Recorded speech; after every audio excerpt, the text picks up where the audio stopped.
शांति का, उन्नति का, प्यार का चमन, इसके वास्ते निसार है मेरा तन, मेरा मन। ऐ वतन, ऐ वतन, ऐ वतन, जाने मन, जाने मन, जाने मन।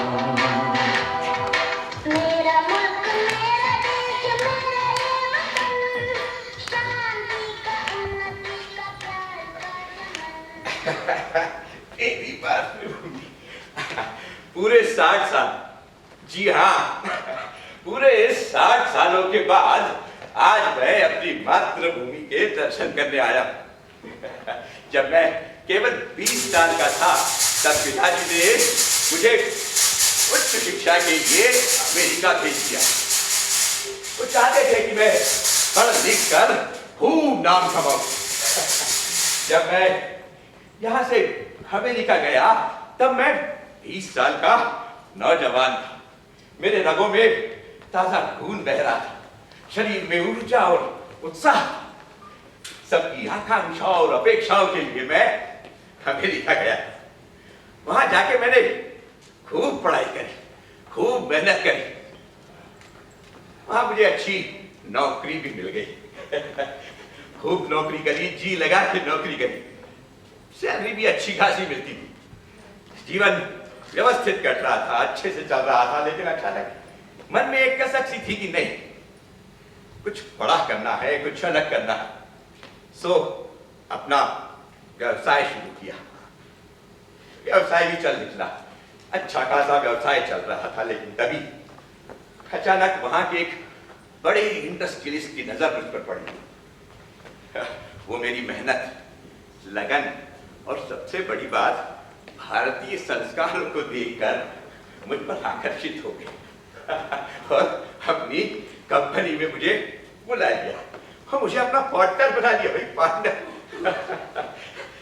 धीरे धीरे उसने अपना सारा बिजनेस मुझे सौंप दिया और तो और अपनी बिटिया की शादी भी मुझसे ही करा ली।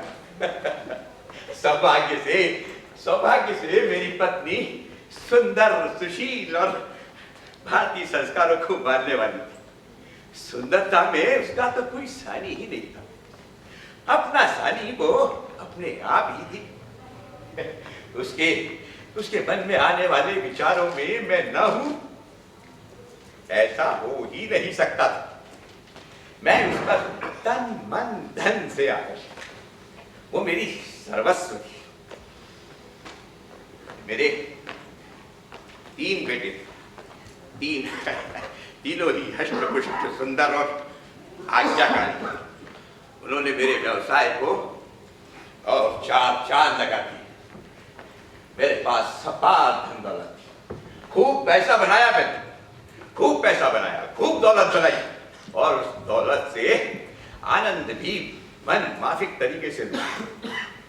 लेकिन इन सब के बाद भी मन में एक कसक थी कि मैं इस देश का नहीं, ये देश मेरा नहीं है, ये देश मेरा नहीं है। रह लेकर मुझे मेरे गांव की याद आया करती थी। मेरी पत्नी अमेरिका की, लेकिन भारतीय संस्कार और संस्कृति की जबरदस्त से वो फॉलो भी किया करती थी। उसी ने मेरे बच्चों के वही संस्कार, भारतीय संस्कार दिए। मेरे बच्चे कभी मुझे डैडी या डैडी ना, कभी नहीं। 50-50 साल के हो गए, लेकिन अभी भी बाबूजी बाबूजी कह के बुलाते। मेरे नाती पोते दादू दादू दादू कहकर सिरपट जाते। मुझे बहुत अच्छा लगता है, बहुत प्यार आता है। मेरे घर में पूरा भारतीय वातावरण है। मुझे जब भी अपनी मातृभूमि भारत की याद आती थी, मेरी पत्नी भाप जाती थी कि ये उदास, इन्हें जरूर अपने गांव की याद आ रही हो। वो मुझसे कहा करती थी कि आप जाइए, एक बार अपनी मातृभूमि के दर्शन कराएं। मेरे बेटे भी आकर मुझसे कहते थे, बाबूजी आप जाइए ना, एक बार अपनी मातृभूमि के दर्शन कराएं। मैं हमेशा अपने भारत की बात करता था, लेकिन कभी भी वो इरिटेट नहीं हुए। उन्होंने कभी यह नहीं कहा कि फॉरगेट इंडिया, ना, कभी नहीं कहा। बहुत प्यार करते हैं मुझे, बहुत सम्मान देते हैं। मेरा परिवार मुझे वाकई बहुत प्यार करता है। लेकिन इतना सब होने के बाद भी मेरे पास अपार धन दौलत है, बड़ी बड़ी बिल्डिंग है, बड़ी गाड़ियां हैं, प्यार करने वाली पत्नी है, आदर करने वाले बच्चे हैं, लेकिन पता नहीं क्यों मुझे वो मेरे गांव का वो टूटा फूटा मकान याद आता। वो 4-6 बीघा जमीन का टुकड़ा वो याद आता। बचपन के वो लंगोटियां याद आती। अक्सर जब मेरे मातृभूमि अपने गांव की मुझे याद आती है, तो मुझे एक गाना मैं अक्सर गुनगुनाया करता हूं। ऐ मेरे प्यारे वतन, ऐ मेरे बिछड़े चमन, तुझ पे दिल कुर्बान, तू ही मेरी आरज़ू, तू ही मेरी आबरू, तू ही मेरी जान। ऐ मेरे प्यारे वतन, ऐ मेरे बिछड़े चमन, तुझ पे दिल कुर्बान।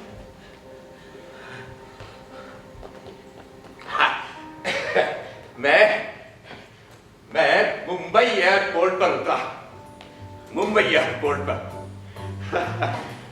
मुंबई एयरपोर्ट पर उतरा तो मेरा सामना भारी भीड़ से हुआ। भारी भीड़, अरे लोग आ रहे थे, ना रहे थे, कोई किसी को रिसीव करने आया था, कोई सियाफ कर रहा था।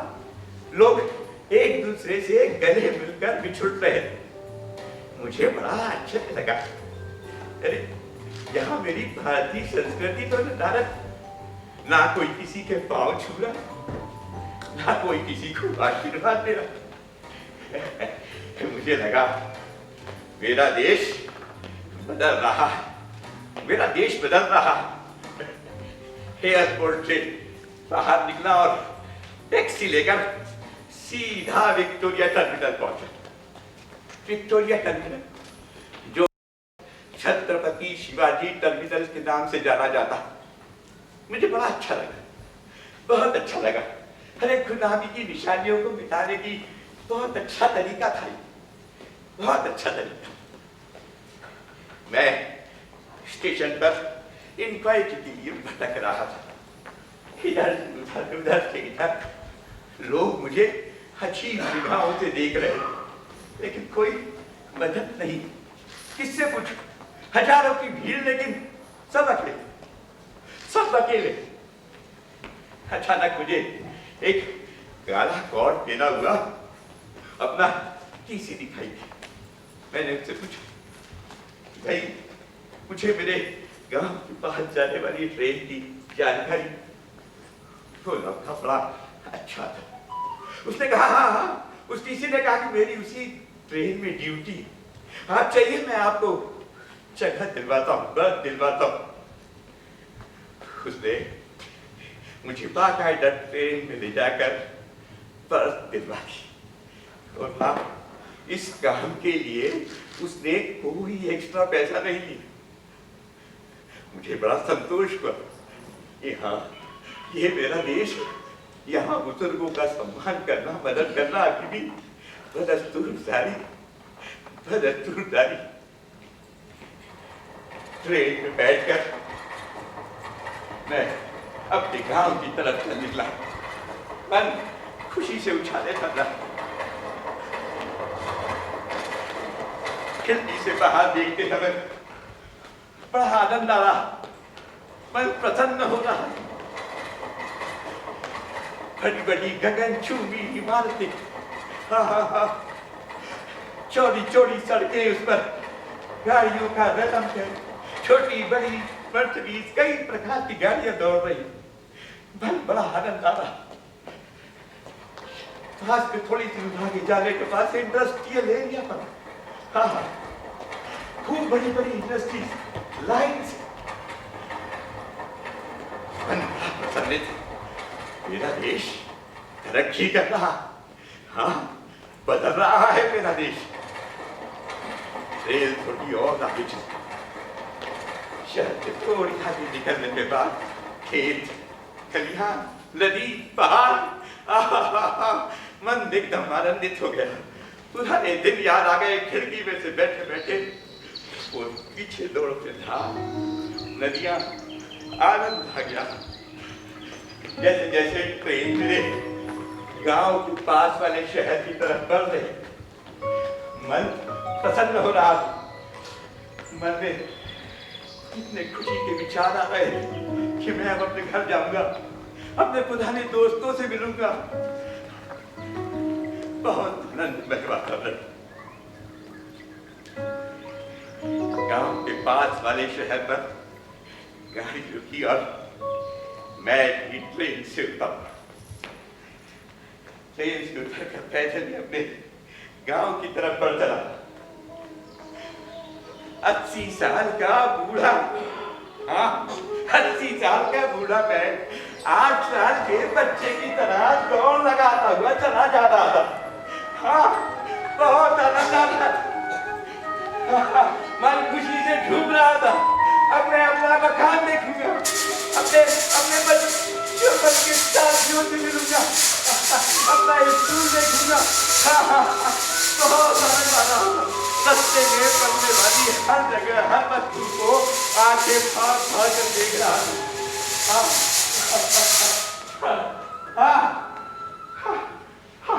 अरे ये देखो, ये तो वही नहर है। हाँ, याद आया, ये वही नहर है जहाँ हम लोग बचपन में अपने घोड़े नहलाने आया करते थे। हाँ, घोड़े नहलाने आया करते थे, और उन्हीं घोड़ों के साथ हम लोग भी उसी नहर में डुबकियां लगाया करते थे। दिन भर पानी में छपाक मस्ती किया करते थे। छई चप छई, छपाक छई, ए छई चप छई, छपाक छई। क्या दिन थे वो भी, वाह वाह वाह। हाँ, मुझे याद आया, तब मेरे वो तो दोस्त थे। हाँ हाँ हाँ, सूर्य प्रकाश और चंद्र प्रकाश, दोनों जुड़वा थे। एक मस्ती करता तो दूसरा पिटता। हम लोग उन्हें प्यार थे सनलाइट और मूनलाइट कहा करते थे। सारा गांव उन्हें इसी नाम से जानता था। लेकिन वो कहीं दिख नहीं रहे, किसी से पूछूं, क्योंकि सारा गांव उन्हें जानता था। भैया, यहाँ पर तो बच्चे थे, सनलाइट और मूनलाइट कहाँ है? अरे बच्चे नहीं, मेरी उम्र के ही होंगे, मेरे मित्र थे। हाँ हाँ हाँ हाँ, सूर्य प्रकाश। हाँ, क्या गुजर गए? भगवान, ईश्वर,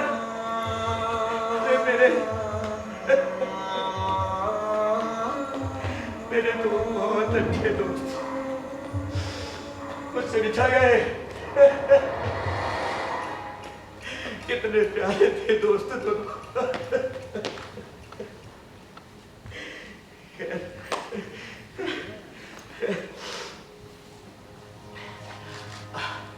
मेरा घर, हाँ, मेरा घर याद आया। उधर मेरा घर था, जहाँ मैं इसके आंगन में मैंने खूब मस्ती करी, खूब मौज मस्ती की। सारा दिन तक दोस्तों के साथ, माँ के साथ, पिताजी के साथ वहां बैठकर आनंद लिया करते थे। हाँ, ये मेरा घर है।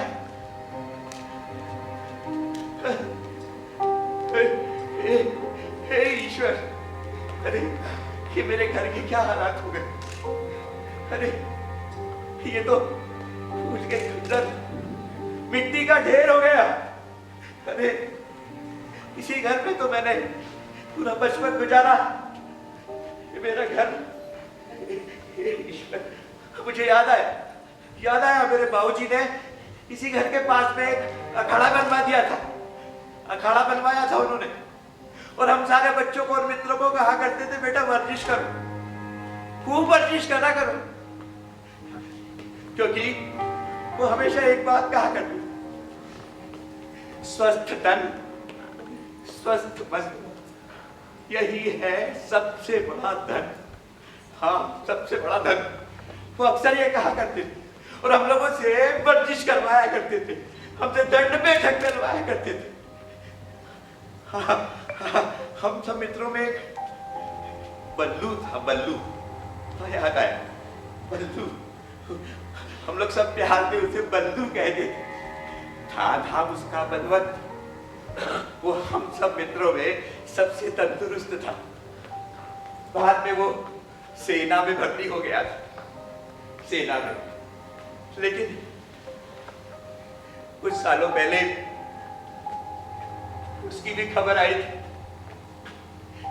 कि वो भी देश के लिए शहीद हो गया, देश के लिए शहीद हो गया। धीरे धीरे मेरे मित्र सब काल के ग्रास होते जा रहे हैं। हाँ, मुझे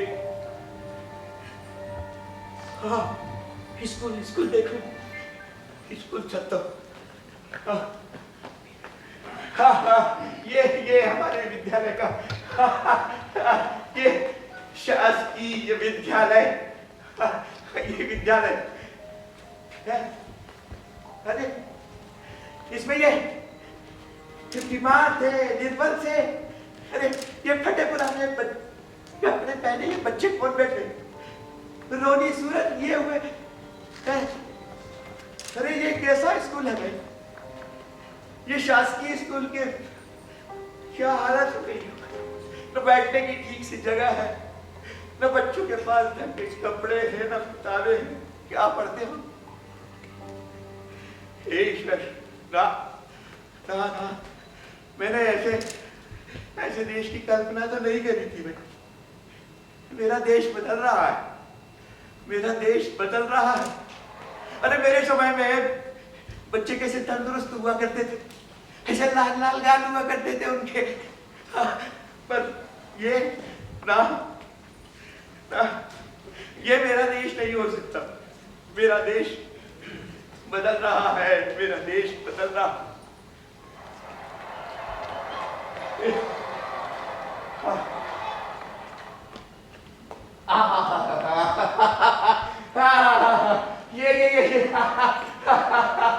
ये बरगद का पेड़ देखो, ये बरगद का पेड़, ये बरगद का पेड़, जिसकी छांव में हम सारे मित्र बैठकर दिन भर मस्ती किया करते थे। यही वो बरगद का पेड़ है। इसकी छांव में दिन भर कभी छुपन छुपैया, कभी वो घोड़ा बादाम चाय, पीछे देखे मार खाई, घोड़ा बादाम चाय। हाँ, वो खेल खेला करते थे। हाँ, याद आया, वो कंचे भी खेला करते थे, कंचे। ये कंचे, गुल्ली डंडा, गुल्ली डंडा भी खेला करते थे। खो खो, कबड्डी में बहुत मजा आता था।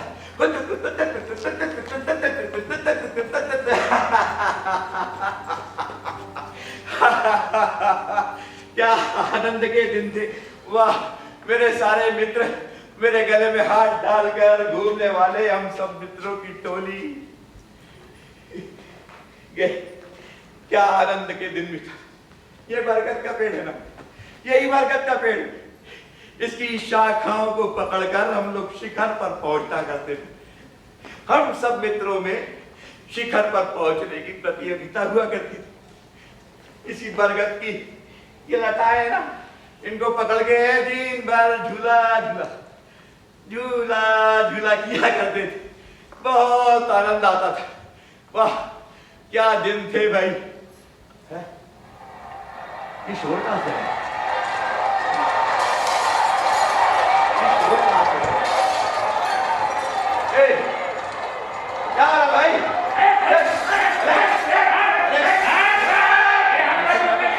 क्यों मार रहे हो?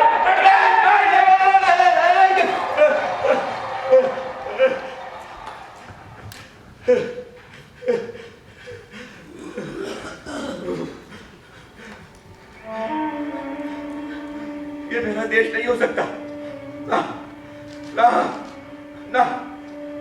मेरे देश को क्या हो गया? अरे 4-6 लोग मिलकर उस बेचारे गरीब आदमी को मार रहे हैं। ये सब वैशी लग रहा है, वैशी। हाँ वैशी है। उस बेचारा संभवतः उनकी बातों से लग रहा था कि उन्होंने उसकी पत्नी के साथ छेड़छाड़ करी थी और वो भला माने उसका विरोध कर रहा था। विरोध उसी से मार रहे। हे ईश्वर, क्या अरे क्यों मार रहे हैं भाई उसको? चलो चौपाल पर जाकर देखता हूँ। चौपाल याद आए, वही चौपाल जहां शाम को मेरे बाबूजी अपने मित्रों के साथ बैठकर हुक्का गुड़गुड़ाया करते थे। हाँ जी, हुक्का गुड़गुड़ाया करते थे। शाम को वहां पंचायत भी बैठा करती थी। उस समय पंचायत का बहुत सम्मान होता था और हो भी क्यों न भाई। तब पंचायत से सही फैसले हुआ, सही निर्णय लिया करते थे वो, क्योंकि वो हमेशा सत्य का साथ दिया करते थे। हाँ, लेकिन अभी पंचायत, चौपाल, यहाँ सब नदारत, सब नदारत। हाँ, चौपाल के पास में, हाँ हाँ, अरे हाँ, ये जगह है, यहाँ तो ईंट पे नहीं जाती थी भाई। कोलू वाला याद आया? कोलू वाला यहाँ पे सर्दी के दिनों में ईंट पे नहीं जाती और उसका गुड़ बनता था उसके रस से। गुड़ की महक से सारा वातावरण एकदम आनंदित हो जाया करता था, मन एकदम प्रसन्न हो जाया करता था। मैंने स्वयं ने हजारों बार वहां गन्ने का रस पिया। गाँव की महिलाएं, बच्चे मटके लेकर आते और मटके भर कर गन्ने का रस ले जाया करते। मटके भर कर गन्ने का रस ले जाया करते। क्या सुगंध थी। लेकिन ये क्या, इस कोल्हू वाले के पास में ये क्या है कि दुकान खुली है? सिगरेट, गुटखा, देशी है, शराब करने की दुकान। ईश्वर, क्या हालत करती है मेरे गांव। कहाँ गुड़ की महक और कहाँ देशी करना। मेरा देश बदल रहा, सचमुच मेरा देश बदल रहा है। चल, अब आ ही गया हूं तो गांव में कहीं रुकने का और ठिकाना तो देखना ही होगा। पूछो किसी से कि यहाँ कहीं रात भर रुकने की व्यवस्था है। हे भैया, यहाँ मुसाफिर के लिए मैं तो खैर इसी गांव का रहने की कोई व्यवस्था है क्या? आगे जाओ, आगे जाओ। इधर खाला इससे पूछता हूँ, पास मूसा लग रहा है। हाँ बेटा सुन तो, ओ बेटा सुनना, सुनना।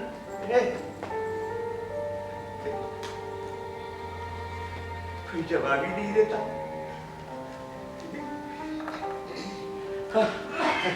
ये अदाई से पूछो। हे भैया, ओ दादा, गुड्डू सुनो, अरे मेरी बात सुनो पहले। यहाँ कहीं ठहरने की व्यवस्था है? चलो, मुझे बता सकते हो? हाँ, चलो, आपके पीछे चलो। हाँ, चलो। चलो आग के पीछे चल। चल बेटा थोड़ा धीरे चल। हाँ चलो चलो।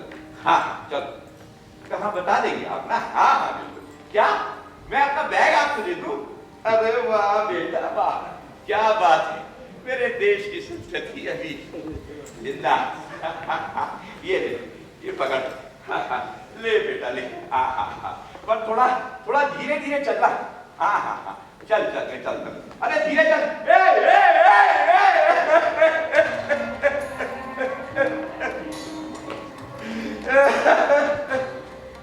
बदमाश लुच्चा, मेरा बैग लेकर ही भागे। किस पे विश्वास करूं?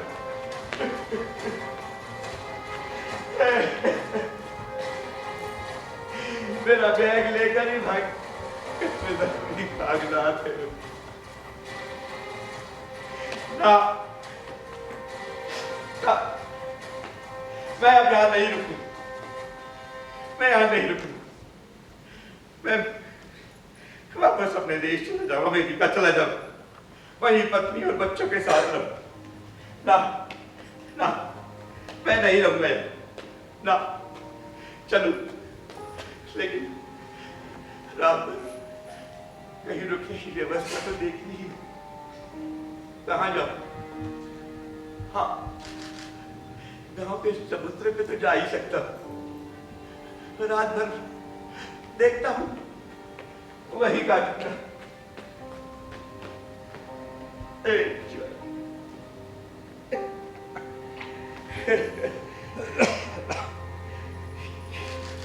क्या वक्त आ गया। मेरा देश बदल रहा है, लेकिन ऐसा और इतना बदल जाएगा कल्पना भी नहीं। मैं वापस चला जाऊं, अपने पत्नी और बच्चों के पास चला जाऊं ना। लेकिन ये देश अब मुझे पता नहीं क्यों बेगाना सा लगने लगा। अब मैं देश विहीन हो गया। वहां से यहां आ गया, तो यहां कोई नहीं। मेरा देश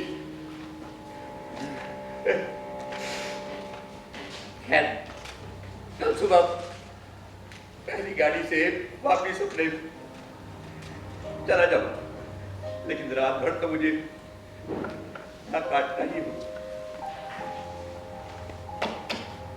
हाँ, यहाँ थोड़ी अपनी कमर सीधी कर लूं, सवेरे होते ही वापस चला जाऊं।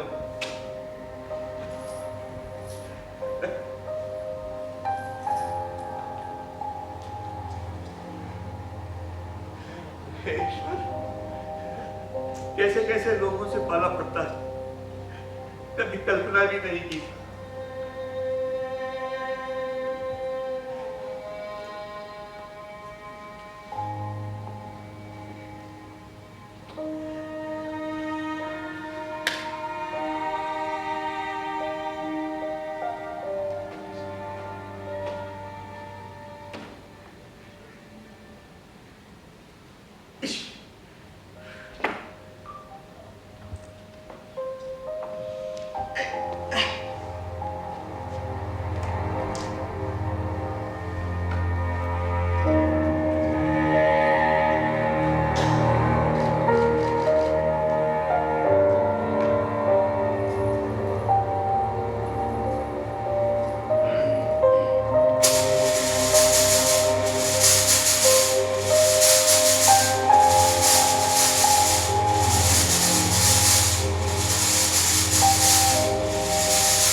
चिड़ियों की चिड़चिड़, कितना सुंदर सा वातावरण।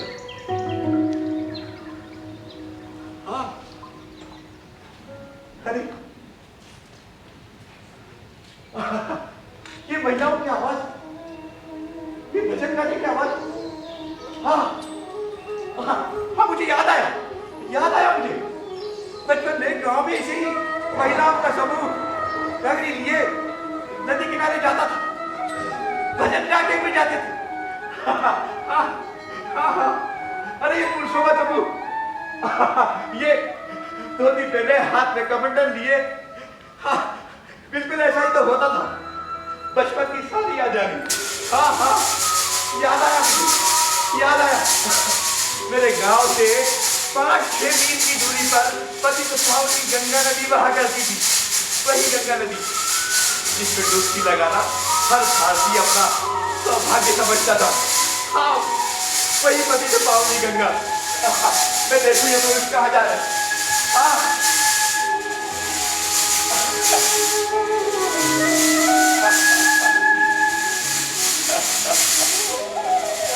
क्या आनंददायक वातावरण था, क्या आनंददायक वातावरण। वाह वाह वाह वाह वाह, क्या आनंददायक वातावरण। गंगा नदी में डुबकी लगा के आनंद आ गया। वाह वाह, दिन भर अनजान और अपरिचित लोगों के बीच में जब कोई बालक रहता है और शाम को अपनी माँ की गोद में जाकर कूद जाता है ना, और उसकी पल्लू में छुप जाता है, उसके सीने से चिपट जाता है ना, बिल्कुल वही गंगा मैया में डुबकी लगाकर वही आनंद आया। मन एकदम आनंदित हो गया, रोम रोमांचित हो गया। बस मैंने तय कर लिया, अब मैं यही इसी गंगा नदी के किनारे ही रहूं, दिन भर राम नाम का जाप करूं, भोले शंभू का नाम लूं, ओम नमः शिवाय का जाप करूं, और इन सब से बढ़कर गंगा नदी के किनारे अपना एक आश्रम बनाऊं।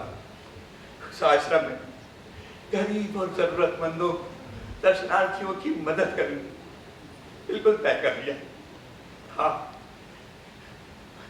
जरूरतमंदों की सेवा करना, वाकई किसी जरूरतमंद की सेवा करने के बाद उसके चेहरे पर जो प्रसन्नता आती है, वो सुख और संतोष जो मिलता है, उसका कोई मोल नहीं। आपके पास अपार संपत्ति हो, अपार धन दौलत हो, लेकिन आप सुख और संतोष कभी नहीं खरीद सकते। आपकी सफलता और असफलता का आकलन हमेशा दूसरे करते हैं, लेकिन सुख और संतोष, इसका आकलन हमें स्वयं को ही करना होता है। अब मैं यही सुख भोगूंगा, मैं अब इसी गंगा नदी के किनारे रहूंगा, आश्रम बनाऊंगा और लोगों की मदद करूंगा। सवेरे शाम गंगा नदी में डुबकी लगाऊंगा, राम नाम का जाप करूंगा, ओम नमः शिवाय का जाप करूंगा। आखिरकार मेरी इच्छा भी तो यही थी ना, कि मैं अपनी मातृभूमि का रजकण बन सकूं। मैंने तय कर लिया कि मैं गंगा नदी के किनारे रहूंगा, अपनी मिट्टी इस पवित्र तो पावनी गंगा को लूंगा, मेरी हड्डियां इस नदी में बहायित होंगी, मैं यही रहूंगा और लोगों की सेवा करूंगा और आत्मिक संतोष प्राप्त करूंगा। सवेरे शाम राम नाम का जाप करूंगा और ओम नमः शिवाय का पाठ करूंगा। वही ओम नमः शिवाय, वही शिव, वही शंभू, अरे जिसके नाम मात्र से शरीर में ऊर्जा संचारित हो जाती है, जिसके स्तुति मात्र से शरीर में, वातावरण में ऊर्जा का संचार हो जाता है। बोलो शंभो! जटाटवी गलज्जल प्रवाह भावित स्थले गलेवलं गलंवितं भुजंगतुंग मालिकां डमड्डमड्डमड्डमन् निनादवड्डवर्वयं चकार चंद तांडवं तनोतु न शिवं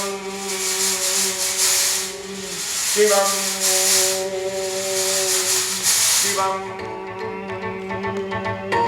शिवम।